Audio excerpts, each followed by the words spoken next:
Hello and good day to you, my beautiful friends. I do hope you are well. Welcome to episode 98 of CrossButton VR. Our journey is the world of VR. Now, I'm your host, Laurie, and it is an absolute honor to be joined by one of the most engaging influencers in the metaverse. It's Reece. Hello, Reece. Hello. I don't know why Hello. I'm doing that, but yeah. You just feel like you have to live up to something, don't you? It's Friday. It's Friday, you know. It's got that Friday feeling. Well, it's Tuesday when you're all hearing this. Yeah, get the Tuesday feeling. Yeah, that will not be my mood on a Tuesday, I tell you, especially at the time this releases. Yeah, we could say see you next Tuesday. Terrible. Have you had a bon week? It's been one of those weeks where it's like I'm kind of glad for it to be over, but also it's not been incredibly bad at all times. It's been a very January week. I think this is the week that everyone gets fed up and books a holiday and stuff because it's like, oh, I wish. Well, you can take a holiday to the world of VR with us tonight. But just before we get into our episode today, if you want to support us, give us a sub wherever you are, whether you're watching on YouTube or Podcaster or somewhere else. I don't know. Hit subscribe and like, comment, all that kind of stuff. Share us with someone. Tell all your friends all about us. Follow us on Blue Sky at CrossButton VR 2. Cool. Now, I think we've been playing quite a lot this week, you and I. There's a bit of news to talk about, but the main exciting thing of this episode is going to be that we have got another interview with Kane from Big Brain Studios, the creators of Sushi Ben. He was so excited, wasn't he, when we told him that he was been awarded he was our happy. ESVR 2 Game of the Year. He just had to have him back on the show because we just wanted an excuse to talk about the game once again, and not that we need an excuse, but so that is coming up at the end of the episode. Yeah. But first, let's get into the news, shall we? Shall we, Reece? Shall we? What news is there, Laurie? Well, there's been a fair few bits. Nothing ground shaking. It's still a bit quiet, isn't it, at the moment? Groundbreaking. I'm liking it. It's nice and quiet this month so far. Before the storm. That's right, because Sony are about to reveal lots of new first-party games. They've cancelled all these live service games. They're going to think, well, now we can finally settle our teams to making VR games. Like everyone's been wanting them to. Good one. Yeah, we're still waiting that bit of news, or any news from Sony about VR. But in the meantime, the indie community is doing a fun job. An Arken Age, made by 4 people, if that is an indie game, I don't know what it is, it's had all its reviews now. We obviously previewed it last week. We were very fond of it, and the reviews have come out, and turns out everyone else is very fond of it too. Yes, it's getting really good reviews, and rightfully so. Yeah, it's getting lots of 4 out of 5s, 9 out of 10s. I think Without Parole, 9.5 out of 10. They loved it, didn't they? Those guys. Upload VR, 4 stars. So, yeah, it's very good. It's a meaty game. Yeah, it's good. And people saying, I love this, people saying, is this going to be PSVR2's Game of the Year? And we're like 2 weeks into the... I know, right? 3 weeks into the year. And everyone's like, that's Game of the Year. It's like, yeah, fuck it. It's got to be one of them. Stop the vote now. That's not on people's list, and I don't know what's happened. Well, you know what? It's going to take a lot to beat it. I hope there's other stuff that gives it a good competition, because otherwise it's going to be a long year. But it's a great start to the year. It's a proper good meaty game. It does so much stuff that it does well. The reviews say the only thing I think it lacks is the kind of narrative and its storytelling chops. It's just a bit weak, but I don't think it's that sort of game, is it really? Does it need to be I feel like the storytelling for the game is kind of there if you want to follow it along, but I also feel that with a lot of VR games that have a narrative, unless it's like their main focus. Like if there's a lot of gameplay elements, I always find that they kind of outweigh the story that they're trying to tell. Yeah. And I feel like Arken Age is a similar factor. Not that the story, what I've played so far, is bad. I'm intrigued to find out what's happening. But I also feel like I'm going to find myself getting a bit lost at times and going, what? Who are you again? It's the story is one of those things for me. I'm like, just, what are you talking about? Just shut up and let me get on with attacking these robot things. Just because it's so much fun. Just let me. The story of the game is you have to get to the end of the map. That's the story. Seems like a good story. To know. Like there's a reason, but it's compelling enough on its own right just to get to the end of the map. You get to there's a goal at the end. You know, there's no story on Mario. It's that you get to the end of the level, and that's it. That's what you gave me here. There's a story on Mario. Yeah. Mario, however you want to pronounce it. Everyone hates it. I say Mario. Yeah. Princess Peach would say. That's the story, isn't it? Really. saving the princess. Yeah. Is that what this is? Could you imagine? It's Reece. Could you imagine? End of it. It's the end of it. You've just saved the princess. Like, what? Sorry, you Arcanite thing. Your princess is in the castle. Equal. So yeah, so it's cool, and it sounds like everyone else likes it as well. So that's good. I hope people check it out, and that's good. And no one say there are no games on PLCR2 because there is definitely one that's worth checking out, and one that will take you a good long while to complete. And it sounds like from the reviews that as the game progresses, the mods to all the weapons you can do, it adds a lot of complexity, and it makes it keeps the game fresh and interesting as you can kind of upgrade your guns and you get different techniques and you see different enemies that can do different things, and the levels get a bit mixed up as well. So yeah, it sounds really cool. Good to hear. Good to hear. Okay, well that's Arken Age. Give it a go. If you've played it, why not drop us a comment? Let us know what you think. Next up, though, we had some news. Press release this week came out that Bridge the Gap is a game that is being ported from Quest to PSVR2. And it is out right now. As you're listening to this episode, it's now out. Yeah. I mean, it literally only came to Quest last month. So I don't know whether they had one of them situations like other VR games that we've seen before where they couldn't get on PSVR2 in the same time or whatnot. Yeah.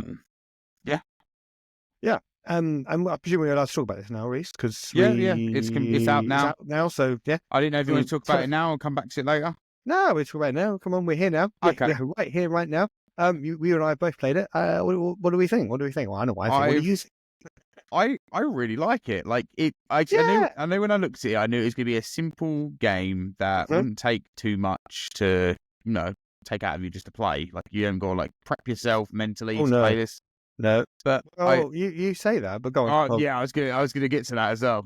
So I did the tutorial, and then I think I did about 4 or 5 of the first chapter level just to kind of get a feel of the game. Yeah, and I'm really enjoying it. Like I can see myself playing this for quite a while and getting lost in it. And then I started looking at the trophies as well, and I was like, oh, Joe, I might be able to platinum this one. I'm really enjoying it. I know that be impressed if you can do it. So for people that don't know this game, this is a kind of Lemmings-like game. It's kind of structured, I would say, like Angry Birds. It reminded me of that, in that you go on, you've got different themed worlds. Like the worlds reminded me like that as well, yeah. Well, it's more than the level select, and you can get 3 stars on each level, and in the way that you can kind of get through each level in 30 seconds, and you can be on to the next one. It's really quick. But if you want to get 3 stars on the levels, you have to save all of the monkeys, all the monkeys. Which aren't monkeys. They are not monkeys, they are little monks. Yeah. Okay, the monkeys. The monkeys. Monkeys, yeah.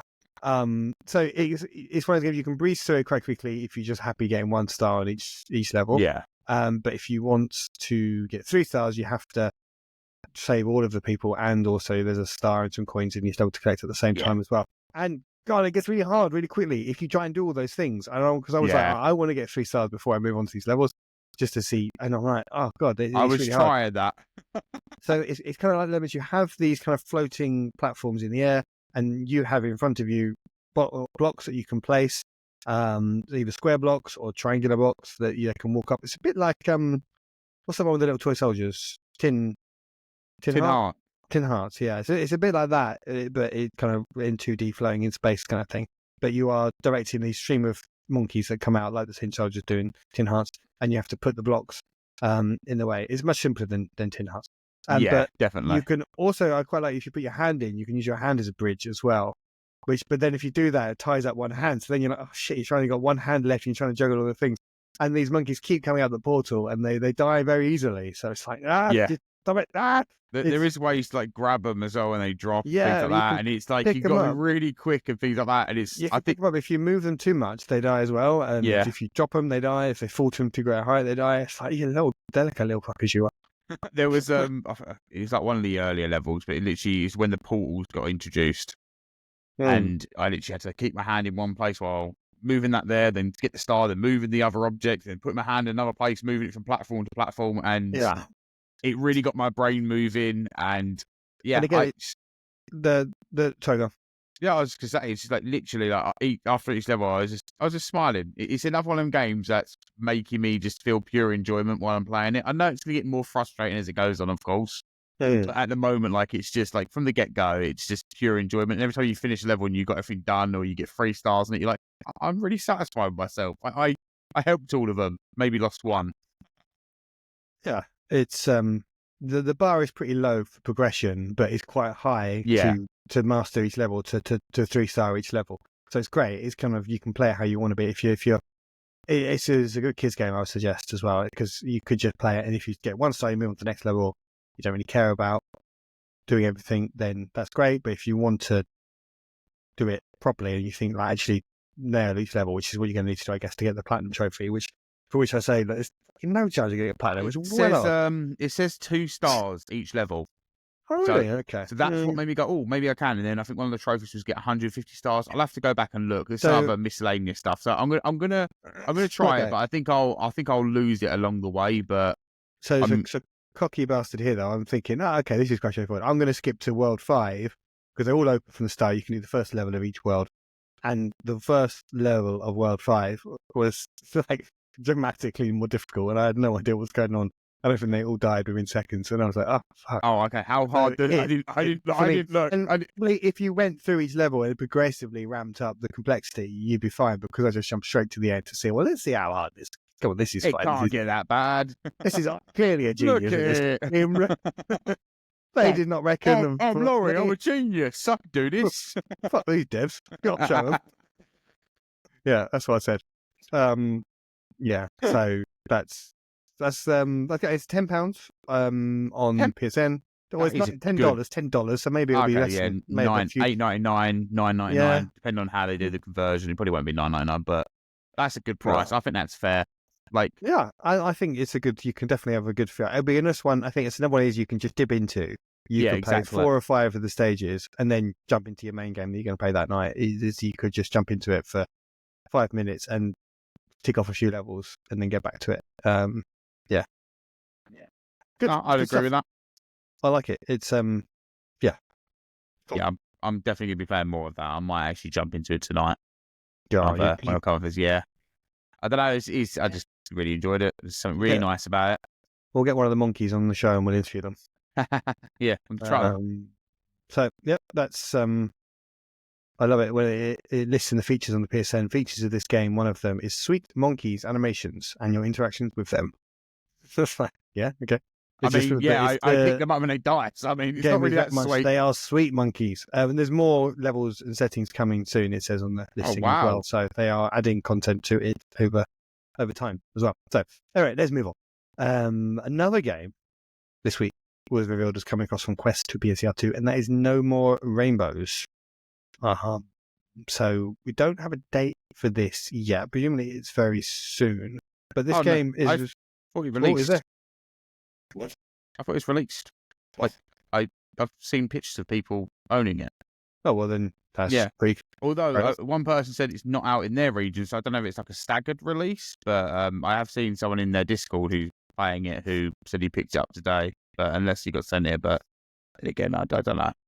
But as far as I'm aware, it's yeah. There you go. Look, $15.99. Add to cart. Well, what the fuck do I know? It's out now. There you go. This is why you have at least 2 of us here. Well, indeed.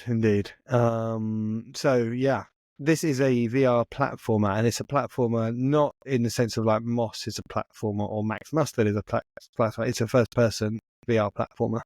Yeah. I'd say it's a bit more similar. The only way I can really compare it to on PSVR 2 is probably still in the way you move. Oh, God, no. Because you move with your arms on this. So it's a similar... It's a very popular movement on Quest. So Gorilla game does it as well, doesn't it? Yeah, that Gorilla Tag game, that one does it. So it's a very popular movement. So they've massively put me off in seconds. Yeah, I think that might put a few people off. But I'm intrigued because it does have a 3v3 mode on it. It does have multiplayer. I'm not too sure if it's crossplay. I feel like people were mentioning it in their Discord. I was trying to find out some stuff today. I haven't actually played this on Quest, but I've always heard really good things. Hopefully we'll be checking it out soon and we can give you our thoughts. Yeah, okay. But I was check that one out. Next up on the news is sad story. This is Soul Assembly of experiencing lots of layoffs. These are it's a people shame. that make Just Dance VR, which is never nice to see. So hopefully more people can find something else. They made a lot of other great stuff as well. Of course, you'll mention the biggest one. But no, they did most recently Last Stand, which was a mixed reality game. I actually spoke about it here. It's like where it puts you face off against your friend and you're in a mall. Zombies are breaking into your room while you're having to shoot at them. That was a really cool experience. Really enjoyed that. Found it very unique. They also did The Cabin, Drop Dead, The Cabin, which is another mixed reality, but also kind of like a zombies, Call of Duty Zombies style VR experience as well. You can play on that. Really good games. None of them have come over to PSVR 2, but I think that's more so because some of their games rely heavily on mixed reality, and obviously we don't have that on PSVR 2. I do feel like if they was to bring over Drop Dead, though, I think it'd do quite well because you don't really have a round-based, to my knowledge, you don't really have like a proper full-on fire guns on wall, round-based zombie-style game in VR on PSVR 2. So I think it'd do well if they did port in it, but yeah, sadly they have been hit with the layoffs, and it is a shame to see because every one of their games that I've played, I've enjoyed. So they've always released really good stuff. So it's a real big shame to see. Well, clearly a talented bunch. Let's hope they can find something else again soon. I hope so. I suppose a similar sort of story, but one with a different outcome for the staff, I guess, is Future Labs, who the head of that studio put out a statement this week saying they're going to end VR support for Powerwash Simulator going forward. So if you own Powerwash Simulator on Quest and stuff, that will still work, but there's not going to be any further updates or expansions, and presumably this means there will never be any port to PSVR 2, which is a shame. Yeah, it's a shame. He basically said that we are a small team, but we can't justify the investment on it, and my priority is protecting people's jobs and livelihoods, so we need to be more commercial, and that means pulling support for VR and putting the people on and other things. So I respect the reasoning. I do respect it for a lot. Sure. Yeah, of course. Like, if you've anyone got goes to... like, no, you fucker, like, I don't care. Just drive your studio into the ground to bring me my Powerwash games. I've seen some people in the comments just turn around and going, well, this is what you get for keeping it on one platform. You should have brought it to PSVR 2 and PC and all that kind of stuff. Powerwash it. Yeah. You know, this is what you've done it wrong from the get-go, all that kind of stuff. And it's like, I mean...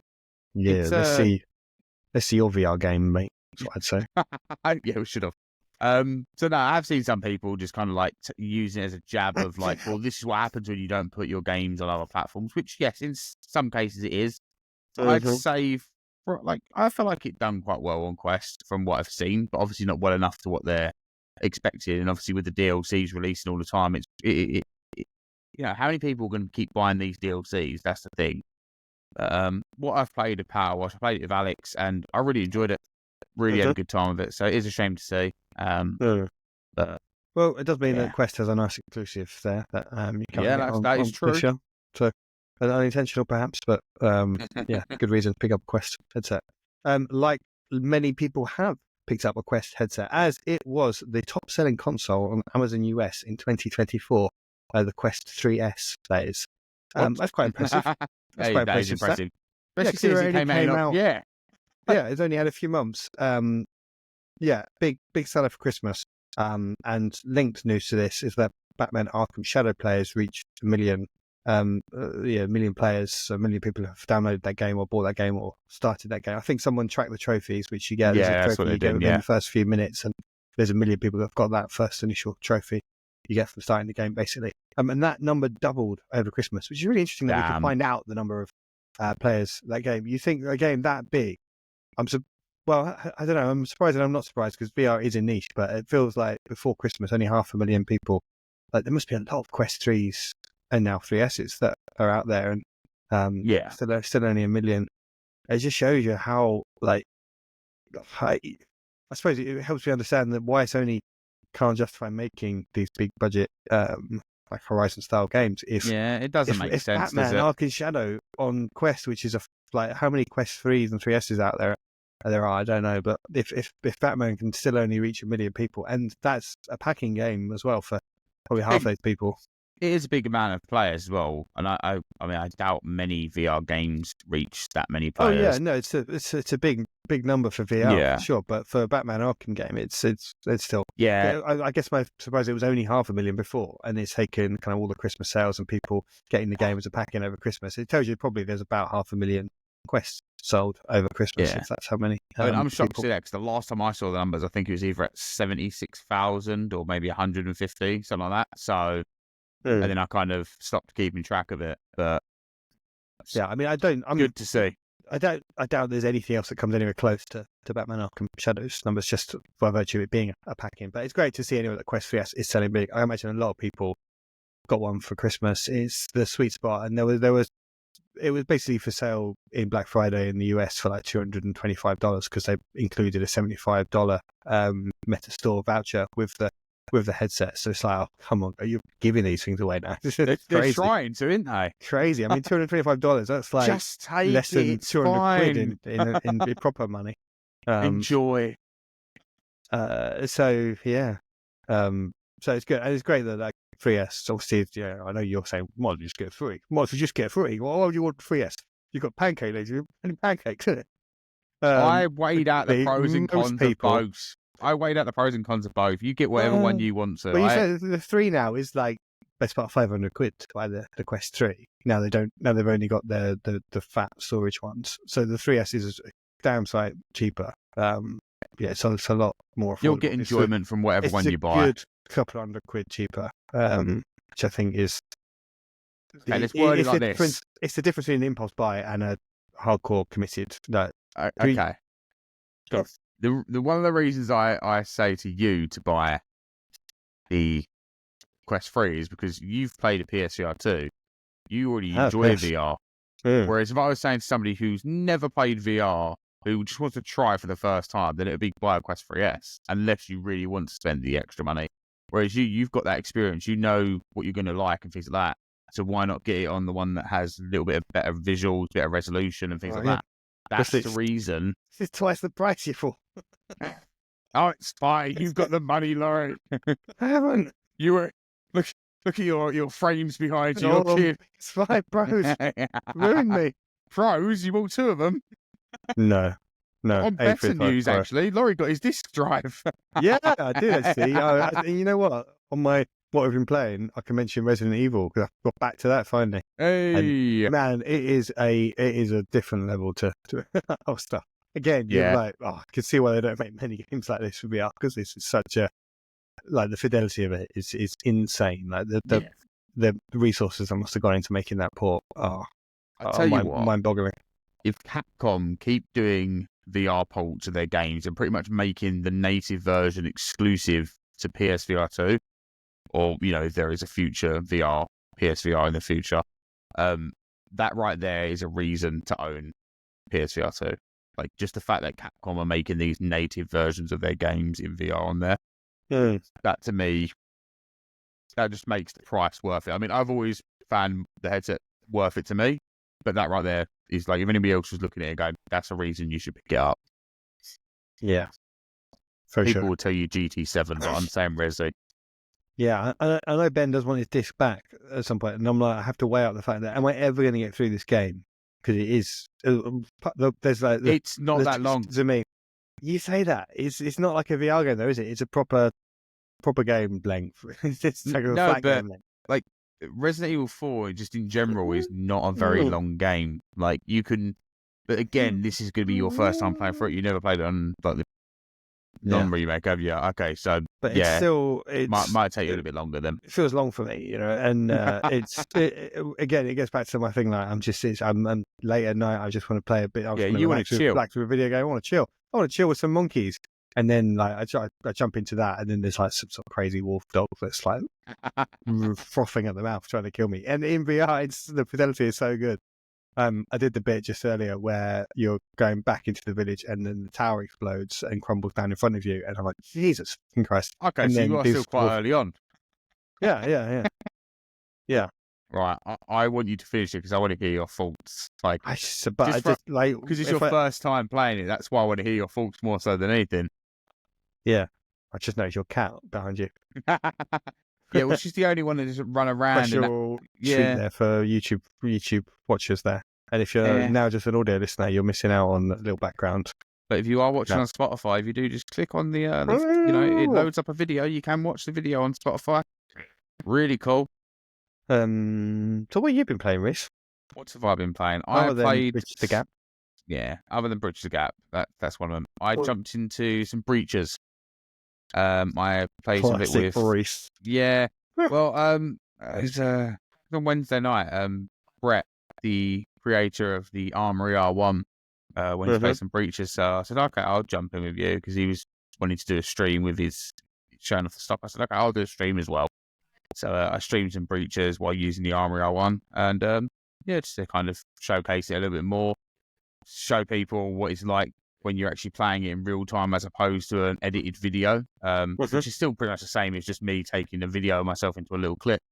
But no, it was still very much enjoying that stock. Very much enjoying it with every first-person shooter I play. And I mean, it's Breaches. I've raved about this game too many times now, so I'm not going to go into details other than the new season, I believe, is starting soon. So, if you haven't jumped into Breaches, now's your great time to do so.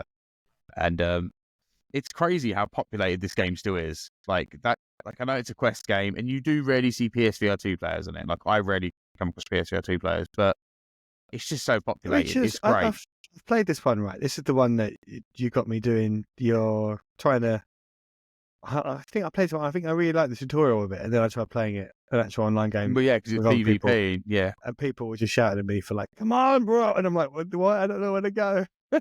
Alex had the same experience. I feel like I'm letting everyone down. I'm sorry. It's just too much like work. Yeah, Alex had the same experience. He was looking at choosing his weapon, and some person was like, "Don't buy that one. Buy this one." And he was like, "I just want to play the game." So then we went into face off against bots, and Alex enjoyed it when just shooting at bots.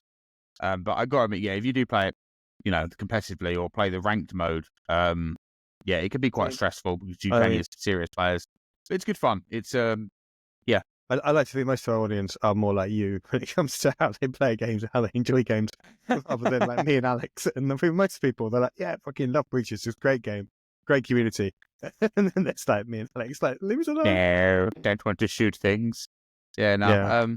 Just give me my monkeys. Yeah, you got to put a monkey on the thumbnail. Hide a monkey in the thumbnail, like we used to do with the mud pups. Yeah. But other than that, the other game I've been playing. I mean, do you want to say one of yours that we haven't both played? Because obviously you've got quite a couple there. Should we talk about 90s extreme skiing? You want to do 90s? Okay, let's do 90s extreme skiing. Let's do 90s extreme skiing. What do you think first. Because have you played more of it? That's my question. I feel like you might have played more of it than me. I did the tutorial, the first race, and a little bit of the second, just to get a feel of it. And I feel like I might as well just talk about it because I already feel like yeah, go on. Yeah. If anyone played Snow Scale, this is pretty much that. Same UI, same cabin. It's just this, with a 90s aesthetic in the cabin, a little bit of 90s themed music, nothing licensed. But if you really enjoyed the skiing out of Snow Scout, then you are going to love this. Like it's just a pure skiing thing. You go down the slope, you have to get certain letters, go through the flags, things like that. And it feels like, playing like an old skiing game like SS Tricky or something. Is it SS Tricky or SSX Tricky? Whatever it was called. Yeah, and some other skiing games or snowboarding games that I used to play on like the Xbox way back when. And it feels like that. But if you didn't play Snow Scale and you're going, "Oh, it's a skiing game, I want to jump in and try that," it does have quite a big learning curve. So once you've learned that, I think you'll get enjoyment from it. But I feel like the people that may not enjoy this may be because of the learning curve situation.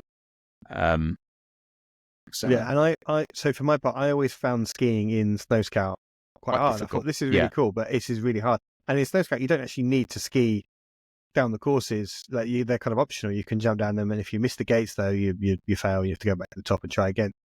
I'm so glad in this they initiated just an instant restart because they don't have that snow scout, and that really pissed me off. That Just every make you time walk back up that whole mountain. Yeah. they literally do. Like you have to go on the ski lift every time you fuck up, and because the skiing's I found so hard, and there's probably a knack to it that you just haven't got the hang of yet. But and when I played this, I was like, yeah, I still can't ski. I still maybe it's not. I just can't ski. In this game, so There is a bit of a knack. yeah, do you struggle with the turning? Turning sharply enough is what I struggle with. Use the triggers, R2 and L2, and then kind of turn slightly with those. I found that to be a little bit easier to kind of do like a little bit of sharper turns. Once I started doing that, I was doing a little bit better. But again, it's still something I don't feel like, oh yeah, I'm a pro at this. I've really got this, got the bag kind of thing. I'm still struggling with it, but it's cool.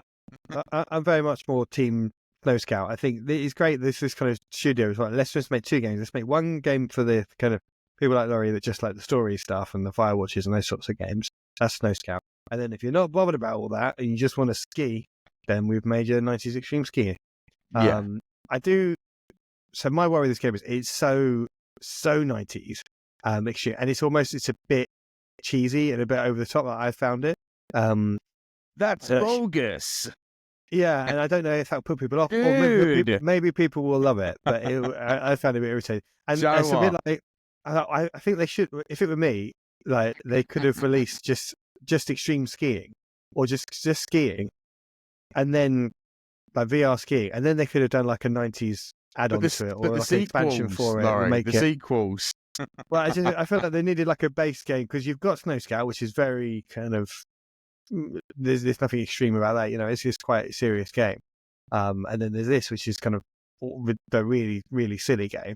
And I can see the devs have clearly a lot of fun making it. But I just worry that it's so like the top pendulum has swung away from kind of serious story-driven game to really 90s. And I do like them. Some of it I really like on the course. You see the spectators, and they're like something out of like a 90s beat 'em up game. These little 2D sprites to the side of the course. They look like you're some characters out of Street Fighter 2 that are there cheering you on and stuff. And they're just pulling the same poses. You remember in Street Fighter 2 where you'd have like behind you in the course, you'd have the 2D sprites. So just It reminded me of like Tony Hawk as well, like the old Tony Hawk games where you'd kind of see one person doing the same like motion all the time, like just be in the crowd, just like kind of pumping their arms up like that.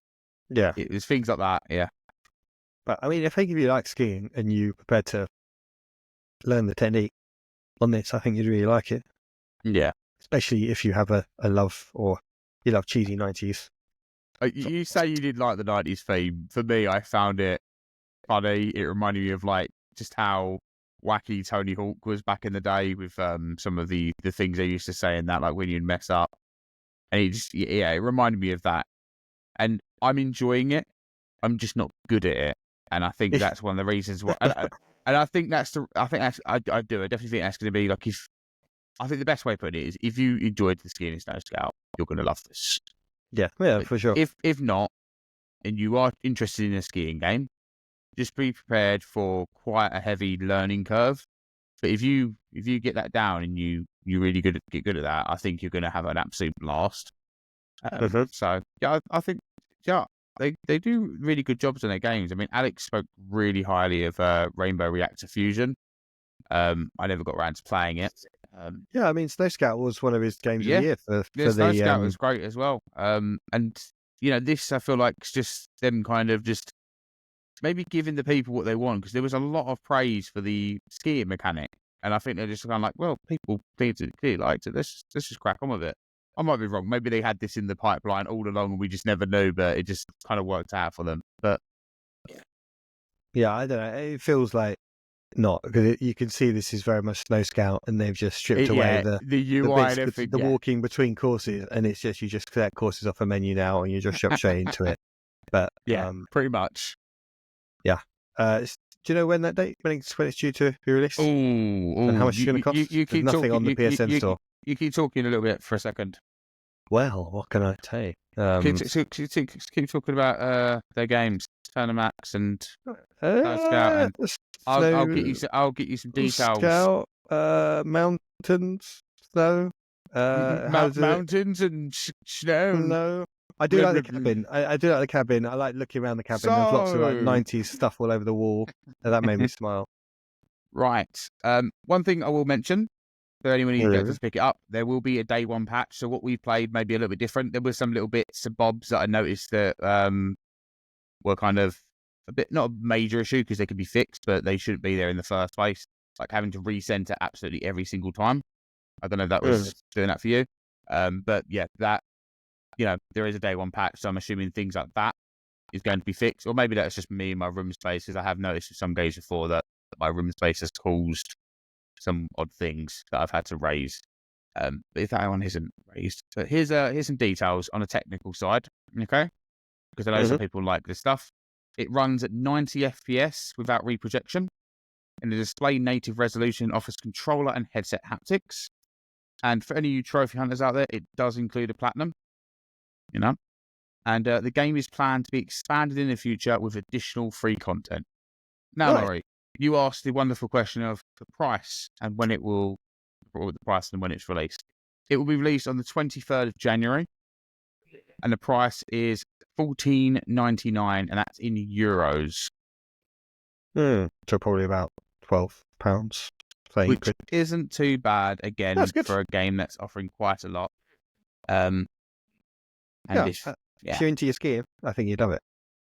And, thank you, Turnermax, for allowing us to speak about this a little bit earlier. So we really appreciate that. So this is all pretty much quite exclusive for a lot of people. But yes, thank you for giving us that opportunity. So 90s extreme skiing. I'll make Alex play it. I feel like he'd like this one. I think he will. I feel like Alex probably became a pro. Given how much he likes Snow Scout. Yeah, and I feel like he would just, like, if there's a leaderboard list, I didn't actually look to see if there is any leaderboard or anything, and if there isn't, that definitely needs to arrive, because I feel like Alex would... oh, yeah. He's good with leaderboards, isn't he? Shred up that leaderboard. Yeah, Alex as well, grew up in the 90s like me, so I appreciate the aesthetic. Talk about appreciating the aesthetic. I love the aesthetic of Synth Riders, and I've been playing the 80s mixtape. We've gone from the 90s now to the 80s. Look at that. Oh, mate. Mixtape Side B has come out, and oh man, Don't Stop Me Now, I think, is the game. This is the song this game was made for. You feel so good, because it's one of those songs that you just feel good like listening to and dancing to anyway, and you can now just dance in the art to this game, to this song. Oh, I just love it. It's really, my family have all been playing it today, like my wife and kids and me, and it's the best social game, I think, on it's fantastic, the headset, hands down. And there's so much good content on there, so many good songs. And the side B, I think if you've got this game, if you're going to buy one bit of DLC, I would say it's the 80s mixtape, but side B, if you can only get one of them. Both sides are great, but side B, I think, is there's probably 4 or 5 tracks on there that are never going to give you up. Love it. Yeah, you can Rick Roller. I still remember that was the meme of Rick rolling people and things like that. It got to a point where, like, I think Rick Roll was probably the first time I heard that song, and because it happened so much, I end up really enjoying the songs. Whenever that song is on something, I get absolutely like, yes. So I really enjoy playing Never Gonna Give You Up, singing along to it the whole time, and just absolutely brilliant. Really enjoyed it. Great DLC. Synth Riders, it doesn't matter what DLC they released, you're going to have a great time with it. They're mapped so well. And pick it up. Yeah. Talking about how it's mapped, there is a bit, I'm sure it's on Don't Stop Me Now, where there's a bit at the end and where there's like a guitar solo, and it makes you put one hand up in the air like you would if you were on the kind of fretboard of guitar, and then the other hand is kind of waving back and forwards as if you're doing that solo. And so you're doing it in VR, and your hands are going. It's so silly and so fun. It is. It's just well done. Like I really enjoy Beat Saber. But I did notice, because obviously there's a lot of different mapping and things like that on that, and there is some levels I prefer the mapping of others. Not that I dislike any of them. It's just more that you have a preference of who mapped certain levels, and you go, oh, that was mapped by that person. I prefer those ones, kind of thing. Whereas Synth Riders, I just feel like they're all just mapped really well, and they're just so user friendly as well, I find. So yeah, I always have a good time with it. Well, clearly you are as well, with the whole family. I know, right? It's very wholesome. It is. Good. All right. Well, I think we should leave it there for now, and we can jump straight seamlessly into, through the magic of editing, our interview with Kane off of Big Brain Studios. So let's jump into that now. But I suppose before we jump into it, let's do our goodbyes now. Let's make it nice and easy for Alex. So before we get to the interview, thanks everyone for listening. If you love this episode, please jump to the Discord, say hello to everyone. Let us know what you've been playing. I've been your host, Laurie. This has been Reece, and we will see you again next time. Until then, though, here is our interview with Kane. So, hello, Kane. Hey. Well, for those that don't know you, why don't you take a moment just to introduce yourself? Hey, I'm Kane, the creator of Sushi Ben. Yeah, that's it. That's all I am. That's me. Well, that's all I do. That's all you need. That's all we need Just to know. Sushi Ben. There's Sushi Ben. So Sushi Ben has the honour of being our 2024 Game of the Year here at CrossButton VR. Thank you. We know you're very excited to hear it. Maybe a bit too excited. We're not quite the Game Awards, but you know we I love take our what I can get. we love our PSVR too. But yeah, I mean, it was. I don't know if you heard the episode, our reasons why, but I mean, for us, it's just such a ray of sunshine in the world of VR gaming for me. Yeah, I think which is 80% shooting. Yeah. Exactly. I mean, did you set out like when you making the game? It's like, for me, it's every game on this platform. Just is like you can complain about gaming in general, but for me, when it's just killing stuff in VR, I just find it that much more grim than in non-VR. And this, I'll do it. It's fine, but I don't like love it. Fine, all right, I'll do it. All right, kill the bastards. But it's like I don't love it in the same way that something like Sushi Ben. That it's not just all built around that, and it's so rare to even make a game where the verb isn't to kill. It's to help, and like I love that, and that's for that. Like it would always be a kind of special game. And did you set out thinking this is the sort of thing that we want to make? Yeah, of course. I mean, that was kind of the point. If you'd followed me on social media a long time ago, I'd complain about gun games all the time and be like, it's just too easy to make a shooter for VR, and that you know, even though it's the best platform for horror and VR. I mean, and shooting or first-person shooters, but like, I just think that there's just too many of them. There's plenty of those games out there, and I wanted to do something different. Like fun, every game has like an underlining shooting mechanic as well, and I think that's one thing I appreciate with Sushi Ben is that it didn't have like an underlying shooting mechanic. Well, I mean, I guess we got an archery. I mean, that archery doesn't count. Okay, that's fine. Okay. It's not a firearm. So that's true. No guns. If ever you introduce like a machine gun minigame, I'm like, no, that's it. I'm tapping out now. If that happens, you know that I've sold the game to the company that someone else sold out. It's a vision of come in. I'm retired. And Botan just pulls out an AR. That would be quite funny, actually. It'd be on point for a character. So. Yeah.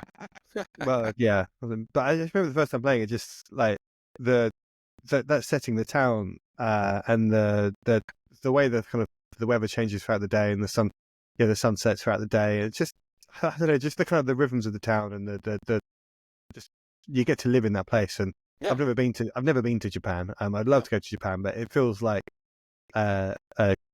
you can just go to this anime town of version of Japan and just live there and inhabit it. So it's great. Yeah, I just wanted to make a place I wanted to be at. So kind of how that happened. Well, so I'm glad everyone else likes it too. I'm glad people are, and obviously you are you are working on a non-VR port as well. Yeah, that's how's that coming along?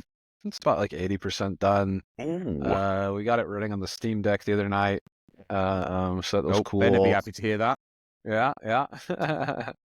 So we can play it on the Steam Deck now, but there's still some blockers that you can't finish without playing in VR. So still working on that. Yeah, because I was thinking about that. Every time I see you talk about the non-VR port, I'm like, well, there's so many mechanics that are just they're brilliantly fun in VR, and it's almost like you have to remake the whole game to port to port it. That's essentially what we've been doing. Starting from the ground up all over again. Because you see games like flat games, like I'm just thinking we were talking about Resident Evil 4 earlier on the episode, where it's a flat game and they've ported it, and you can't I suppose that game is because they've tacked on the VR shooting mechanics. That's all you can do in that game, though. You're not doing anything else. Even when you want to open a door, you just walk up to it and press X, and the door opens automatically. You can't pick up picture frames or anything in the rooms and stuff. There's no interactivity there. But for a VR game to non-VR, it's like, God, how everything you need to kind of rework into button presses rather than picking up the handles or pushing on the doors with your hand. And it's just, I can't think of any examples of VR. No, there's to not. non-VR There's a Garden in the Sea. I heard is making They made a non-VR version of their game. Yeah, they did. That's correct. I don't know if it's out or not, but I think it might be now. Yeah, I think it is out. Yeah. They did. Check. I think not it's you, Kane. just Not you. Yeah. I think it. A lot of people, I guess, they don't see that their game will transfer well to flat mode. Mm-hmm. But I think our game will be just fine. So. And I feel like for Steam, especially, there must be a good audience. Out there. I mean, for a this good kind of thing. A good audience. We have probably a pretty good audience of Steam VR users that are just waiting to play the game purely on Steam. Just out of curiosity, how's the wish listing going on Steam we're for you? 57,000. Whoa! Okay, all right. That's good. That's good to hear. Awesome. So, and is it just coming to Steam, or are there other platforms? It's coming to Xbox, PlayStation 4, 5, Switch. Oh, awesome. Switch 2. Switch 2, yeah. You Switch talk 2. about that. Yeah. So it's going everywhere. I mean, I'm glad to hear that. This is one game I just think everyone needs to play, and I'm glad it's going to non-VR because it's like we keep saying, it's just a wholesome experience. Yeah, and it's, I don't know, I'll always rave about this game. I think it's just one of the games where it's like, you've got to play this. It's just, who knew sitting down with somebody you've just helped, who's now going to help you, and eating sushi together is like the most connecting moment in a VR game. Like, you give me a story on like saints and sinners of like somebody who's like, you've just rescued. I'm like, I don't care about that. Like, give me sushi. Give me sit down. Let me go out to eat. Yeah, let's talk about how we're gonna, tackle the corporation and things like that. Yeah. So I can see there being a lot of people who have played this in VR, and as soon as it comes out on flat, they'll give it another go. Reece, I'm sure you'll be one of them. Go for that platinum again. Too. Yeah. I wonder how many people will pick it up and play the non-VR version of it and love it, and then someone say, this is in VR as well. And and say, what? It's even better in VR because I'm sure it will be. It's better in VR. Yeah. Which to say, take nothing away from the non-VR port, but just the like if you love this, if you love the game flat, and if you want to just jump into this world, and for a lot of games you can, like, beyond those kind of Resident Evil games, you can't imagine, just like if you're enjoying this game, imagine just sort of jumping into it and being in there in first person to be able to walk around the streets of it. It's like if someone was saying like you're enjoying a Mario game, well, it's like you can just jump into it now and just be in VR. It's kind of like a dream come true for people that discover that game and they love it, and then you can just learn that you can take it to that next level and play it in VR as well. Yeah, very exciting. I'm excited for people. I'm excited for you, Kane, to have people give you that feedback and to experience that, and to I'm hopefully review it in that way. Forward to seeing how people, react to it that don't play it in VR. So we haven't had a chance to do play testing yet. So no. But I'm looking forward to Need that. anyone to try it in non-VR? Yeah, I'll let you know. You get to say that. Yes, let me know, because I would be like all over that again. Yeah. I mean, I'm applying for it on Quest again at the moment. So we've got the side quest update coming soon. Yeah, that was our next question. Was the... I just got. Sorry, go on. No, we just got to finish some tests on it, and it'd be good to go. But so that was a question really. What can you share about the side quest update, and what's it going to be doing for the game? So the game, it adds about, at least 2 to 3 hours of extra content to the game. I don't remember how many side quests there are off the top of my head. There's essentially it's one. Yeah, I'm looking up notes. So it's about 4 hour, 5 hour game. I'm trying to think how long it took me to get through. Probably 4 or 5 hours.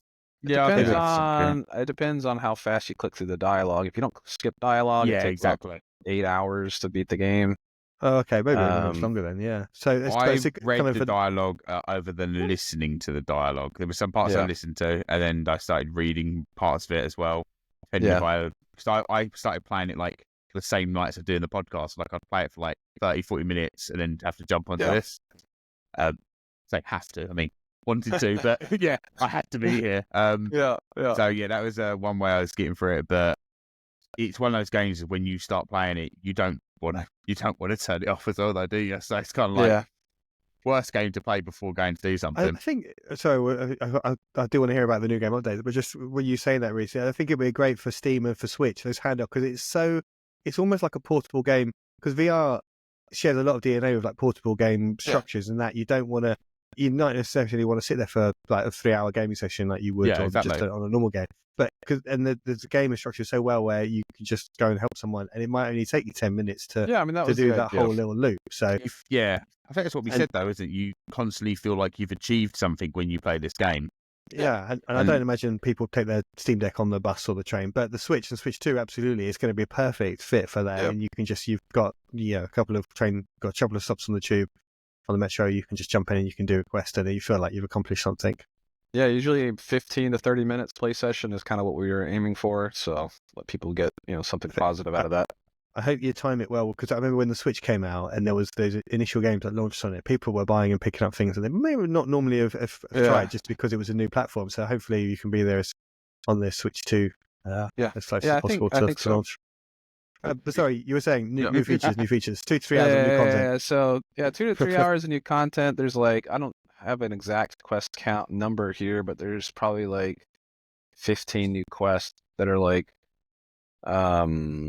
so there's actually technically one main quest where Botan loses all of her. She has a Daruma doll collection, and they get stolen by these evil ghosts, and you have to go take them. You have to go find them, and so you get this quest at the very early, very start of the game. And so throughout the game, you now have a reason to go explore the map, because before, when you play the game, there's no reason to explore. There's nothing to find. Now you can find her Daruma dolls spread throughout the map. And then there are quests that you can do to find more Daruma dolls from other characters, like Junko. She gives you a quest to catch all the fish in the game. And then, which let us expand fishing to where now some fish you can catch at nighttime, some fish you have to find at a specific location around the map. So it's a little bit more interesting than before. Before you just threw your rod in the water and hopefully you got the fish. When you're doing quests, it just automatically gave you the fish. Yeah, the fish was after, wouldn't it? Yeah. So, but we're actually making it now. When you play through the game, you have a small chance of not catching the fish that you're supposed to catch. But we kind of didn't do that when the original release of the game, so we didn't want it to feel too much like padding. I think that's fair. I like the fact of it on the quest. It's kind of where you got the fish. It was set to that quest. Yeah. I mean, I don't mind if it's every few, okay, you missed that one, you got a different fish instead, you have to go again. But on some games where you're Stardew Valley, for instance, when you're doing the community place, you're constantly trying to get the fish, and you spend 8 hours of your actual real life trying to catch these fish. Could you imagine that's what it's like on this? I'm never getting that fish. I'm never saving this sushi restaurant. Yeah, I didn't want that to happen. So that's what we were kind of trying to avoid. But now that we've got, people play the game a bunch, and we think it's time to kind of add a little bit more life to the game. And so there's also a fishing tournament where you go and you have to fight some of the people in the town to catch more fish than them. There's you ever played Majora's Mask, the Zelda game? So long time ago. Where you have to protect the farm from the aliens. There's with your bow, and you have to shoot these little aliens, and they try to take over the farm. There's a mini game that's similar to that, where ghosts are attacking Gen's farm, and you got to save him from the ghosts. And then if you save him, you get a Daruma doll. There's some photography side quests. Just all kinds of just fun little stuff. There's this wacky archery side quest where you have to shoot these targets that are being held by these seagulls that are flying around the map, and you have to shoot them, and you only have 60 seconds to shoot all the targets, and it's pretty fun, pretty cool. This is all stuff that you can do at any point in the game, is it? Yeah, any point. Any point. It's non-linear. You can do it while you're mid-quest. Instead of following Botan to the sushi bar, you can go off and go hunt some Daruma dolls or take a side quest. Nice. So No, so it Is just makes there- the town feel a little bit more lived in and a little bit more. yeah, and there's more Yeah. people. You actually see people walking around the town now.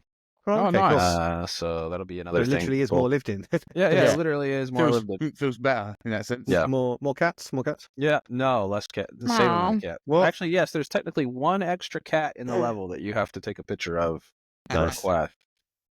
But yeah, so there is technically more cats. Yeah. Nice. Is there another side quest to walk the dog?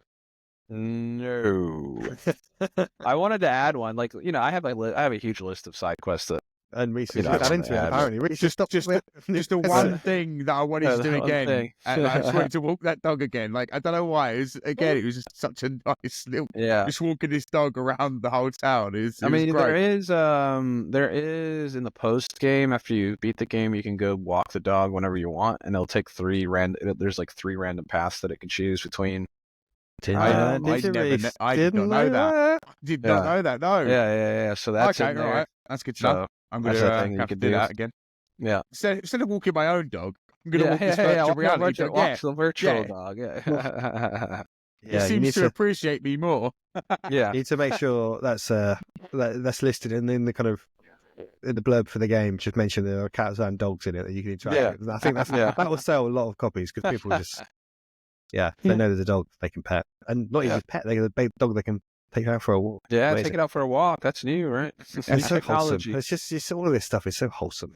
It is. It's great. It is. And obviously, one of the key things is the kind of storytelling and the narrative, and you're now re-recording it all into English and other languages as well. Or just English for now? English. We're just now doing English voice acting. We're still going through applications for that. It was like we've gone through half, which is 2,000 out of 4,000. Is that normal for a game, or is that just no? It's just Sushi Ben. It's Sushi it's- Ben. exactly. popularity. There's so many people that. Just like, I mean, I can it's a cool get it, though. game. Yeah, It's a no, cool exactly. I game. can get it. There's a lot of people who I'd love because it's so much fun. I would love to.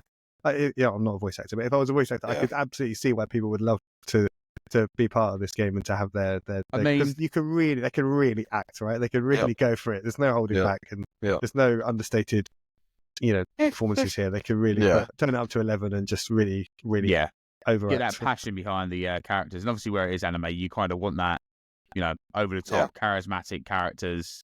You want that type of voice to match you because obviously the voice acting already is fantastic. Some people won't want to. There is some people. You start with some people watch anime. They don't want to, watch it. They want to watch the dub version and things like that because they just don't want to read. The words. Yeah, let's put it that way. Who likes reading? I don't want to read. I think I think that's going to open a door as well for some players. I think it's going to help a lot in the VR market. I think people like that. Yeah, because people don't like reading. Well, on the flat version, are you going to have the same panels in midair, or will they just kind of locked to the front page of the screen? They're still midair, and you can kind of you can actually control them. So text like you as can well, or you can text is in the middle, the floating in the air. Yeah. Well, okay, the text we slightly adjusted it a little bit. It still looks the same. You can't really tell a difference. But now it's like really tiny and it's like really close to the camera. But you can't tell a difference. It's pretty much the same. You can't move it though, like you can in VR. You can't like move it up and down. Oh yeah, 'cause you can do it. Yeah, you can reposition the boxes there, but that was really cool. I also love the fact that you can kind of like just put your head so close to it and just look inside and all that kind of stuff. Oh yeah, it's so well done. Yeah, that part I wish translated better into flat mode, but currently we just give them the ability to like jiggle them, so you can kind of see what that's sort of like. But again, that's the thing. Is like maybe throw a little VR trailer at the end of the flat version. Like, you've played it in non-VR, now play it in VR and do the same with the VR version. Yeah, we're not trying to sell you something again, but buy this game. Buy it again. Buy Sushi Ben now. Do you have is there kind of an ordering here for the non-VR port, the new side quest content, and then the voice acting? Yeah, the voice acting, the side quest content's coming first. Nice. And then the voice acting is coming out with the flat mode. And is the side quest free?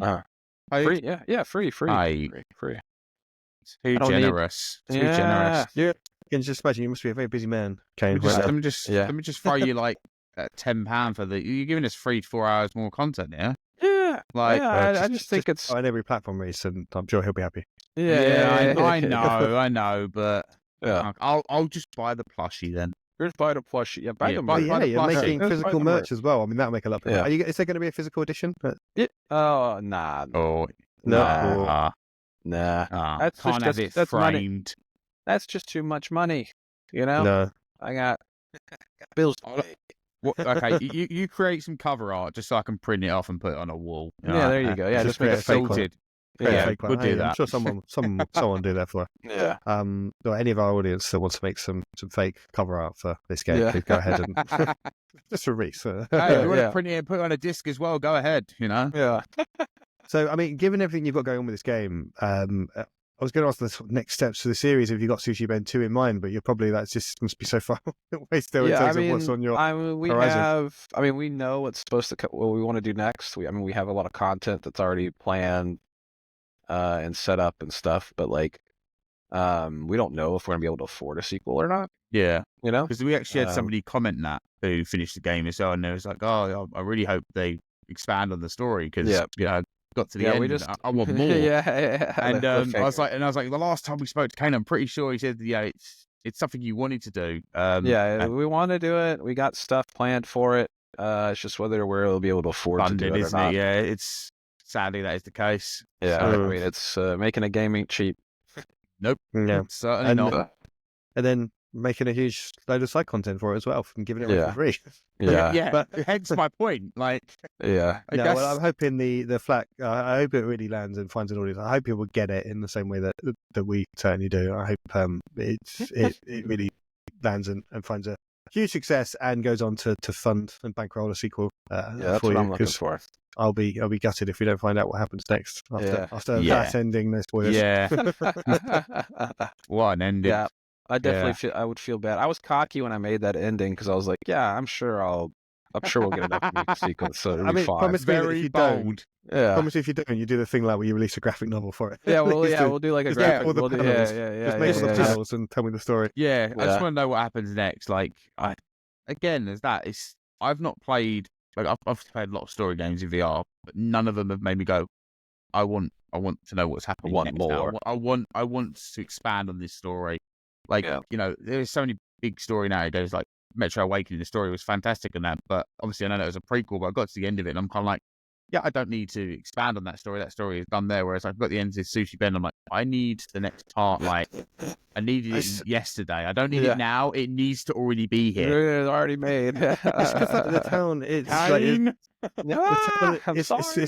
full of residents that town, and you've helped every one of them, and you're just like, I will die for these fuckers. Like, Yeah, I just the investment, the emotional investment, and you have for them that you want to, you feel like you've built that town up from the brink of disaster, and obviously this is what you intended, I'm sure, but like from the brink of disaster, you've helped bring it back to life, and like it's. Well, I won't spoil anything. Yeah, for the ending, exactly. but you're like, there's no way I'm gonna. spoil it. I'm one Whatever, of them. whatever this town needs, I'm there. You know, that's Yeah. basically what you're left with. So Good. yeah, well, we shall be keeping close eye on the things. Kane, we'll just leave you with a final question. We know what our game of the year was for last year. What was your VR or non-VR game, if you like, game of the year from 2024? What was your highlight last year? My game of the year last year was Balatro for me. That's Oh, that's the only Well. game I had time to play. it's a firm favourite of our Yeah, friend group, our Yeah, community there. Yeah, They're all yeah. still playing it now. yeah. I didn't get to play much VR last year, sadly. Like I was just too busy. You know, if I got the Making headset VR. on, Yeah. I'm just like I don't want to go play more can get games that. after. Yeah, I I can think it's I can get understandable. that. Yeah, I can see why Bellatrix then is such a good. Yeah, like easy any fit game fit. that I can just sort of turn my brain off and just sit there and before I pass out for that I Just like falling asleep at the PC just yeah, playing Bellatrix. yeah, I'm just sitting there refreshing my rolls and trying to get a good start. And, Brilliant. Right. Well, thank you very much, Kane. Thank you for your time again. Second time we've had you on the show. You're welcome Yeah. anytime. Sure. Yeah, I'll come back You when can the come back when, side quest and- update comes out or something. Yeah, Yeah, when you want to announce Sushi Ben 2, you can always come here as well. yeah. Break it here So- live. Yeah. That'd be great. Absolutely. Well, if you haven't checked out Sushi Ben, please do check it out either now or definitely when it comes to flat. But if you have I'm sure if you're listening to this podcast, you have a VR headset, so do check it out. You are missing out if you don't. So thank you, Kane, and Yep, thanks for watching.